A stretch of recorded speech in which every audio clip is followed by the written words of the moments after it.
एक बुजुर्ग फरमाते हैं कि आधी रात गुजरने के बाद मैंने जंगल की तरफ रुख किया। अभी जंगल में जाना ही था कि मैं क्या देखता हूँ कि चार लोग एक लाश को उठाकर लेकर जा रहे हैं, एक जनाजे को उठाकर लेकर जा रहे हैं। मैंने मन ही मन में सोचा कि इन लोगों ने शायद हो सकता है कि इन चारों ने मिलकर इसका कत्ल किया हो और लाश को ठिकाने लगाने के लिए लेकर जा रहे हो, या ये किसी और ने इसका कत्ल किया हो और इसकी लाश को दफन करने के लिए लेकर जा रहे हैं ये लोग। खैर बुजुर्ग फरमाते हैं जब वो चार मेरे करीब हुए तो मैंने हिम्मत करके उन लोगों से पूछा कि अल्लाह का जो तुम पर हक है उस हक को सामने रखकर सच सच मेरी बात का जवाब दो, क्या तुमने इसका कत्ल किया है और लाश को ठिकाने लगाने के लिए लेके जा रहे हो? उन चारों ने कहा कि नहीं, हम तो मजदूर है और बतौर मजदूरी इसकी लाश को उठाकर कब्रिस्तान लेकर जा रहे हैं। इसकी वालिदा माजिदा ने हमें मजदूरी दी है, उजरत दी है और इसकी वालिदा कब्रिस्तान में कब्र के किनारे खड़े होकर इसका इंतजार कर रही है। खैर उन चारों ने कहा कि अगर आपको तसल्ली ना हो तो आप भी हमारे साथ चलिए। बुजुर्ग भी उनके साथ चलने लगे। जब कब्रिस्तान पहुंचे तो क्या देखते हैं कि वाकई कब्र के किनारे पर एक बुढ़िया औरत खड़ी है। बुजुर्ग उस बुढ़िया औरत के करीब हुए और फरमाया कि ये कौन है? कहा कि ये मरने वाला शख्स मेरा बेटा था।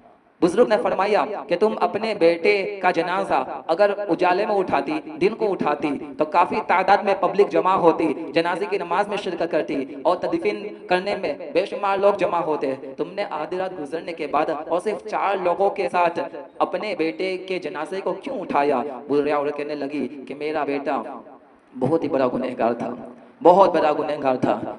उसकी रातें भी नापाक रहा करती थी, दिनों को अल्लाह तबारक व तआला के नाफरमानियां करता रहता था। लेकिन मरने से पहले पहले मेरे बेटे ने 3 वसीयतें की थी, तो उन तीनों वसीयतों पर मैंने अमल करना ज़रूरी समझा, तो बस मैं अपने बेटे की वसीयत पर अमल कर रही हूँ। बुजुर्ग ने फरमाया कि तेरे बेटे की क्या वसीयत थी? माँ कहती है कि मेरे बेटे की पहली वसीयत ये थी कि ए वालिदा माजिदा, जब मैं मर जाऊँ मैंने अपने रब तबारक व तआला की बड़ी नाफरमानियां की है। मैं बहुत बड़ा गुनहगार बंदा हूँ, मैं बहुत बड़ा मुजरिम हूँ, मैंने बेशुमार खताएं की है, मैंने रब तबारक व तआला की जिंदगी पर बड़ी नाफरमानियां की है। मुझे बड़ा खौफ आता है कि मरने के बाद मेरा क्या हश्र होगा। ए वालिदा माजिदा, मैंने रब तबारक व तआला के अहकाम की खिलाफ वर्जी की।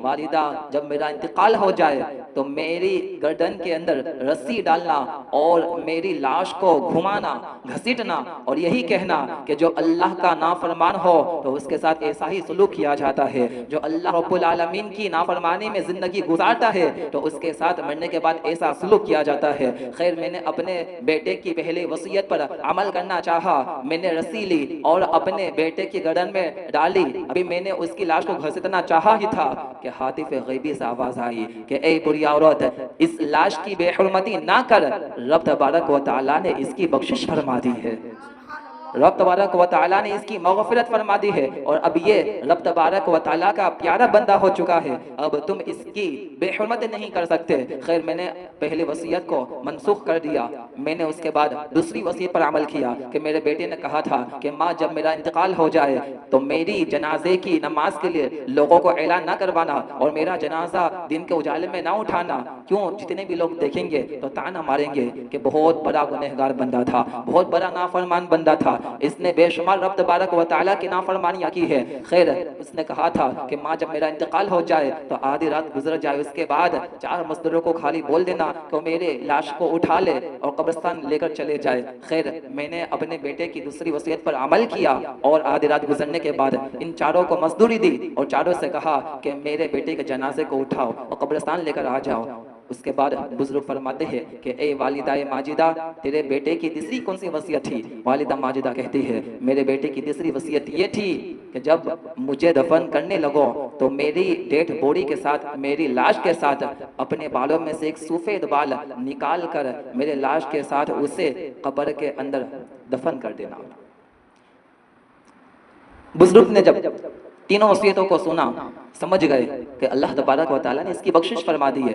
बुजुर्ग ने सबसे पहले तो उसकी नमाज जनाजा पढ़ाई, उसके बाद बुजुर्ग ने खुद अपने हाथों से इसे कब्र के अंदर उतारा और वालिदा माजिदा का एक सफ़ेद बाल जो कि बेटे की वसीयत थी। बेटे ने कहा था कि वालिदा एक अपना सफ़ेद बाल मेरी डेड बॉडी के साथ कब्र में उतारना, इसलिए कि मैंने सुन रखा है कि रब तबारक व तआला सफ़ेद बालों वालों पर बड़ा करम फरमाता है, सफ़ेद बाल वालों पर अल्लाह तबारक व तआला बड़ी मेहरबानी फरमाता है, और सफ़ेद बाल वालों से तो अल्लाह तबारक व तआला हया फरमाता है।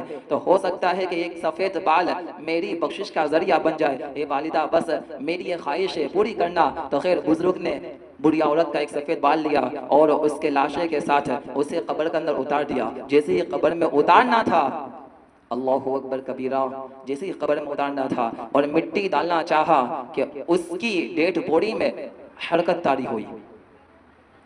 उसने अपनी आंखों को खोल दिया, हाथ को बुलंद किया और उसके चेहरे पर मुस्कुराहट थी और मेरी तरफ देख करके कहा कि ए शेख, बेशक अल्लाह तबारक व तआला की रहमत से ज़्यादा मैंने किसी को मेहरबानी करते हुए नहीं देखा। ए शेख, घबराना मत, परेशान ना होना। रब तबारक व तआला अपने बंदों से बड़ी मोहब्बत करता है। रब तबारक व तआला अपने बंदों की खताएं माफ़ फरमा देता है। रब तबारक व तआला अपने बंदों पर बड़ी मेहरबानी फरमाता है। उसके बाद उसने अपनी आंखें हमेशा के लिए बंद कर दी और हाथ को नीचे रख दिया। बुजुर्ग ने खाक डाल दी और उसके बाद उसकी कब्र बंद कर दी गई। मेरे प्यारे आका सल्लल्लाहु अलैहि वसल्लम के प्यारे दीवानों, हिकायत सुनाने का मकसद ये है कि नबी पाक सल्लल्लाहु अलैहि वसल्लम ने इरशाद फरमाया, हज़रत इब्ने मसऊद रज़ियल्लाहु तआला अन्हु इस हदीस पाक के रावी है, आप फरमाते हैं अन्नदमु तौबा, यानी कि नदामत तौबा है।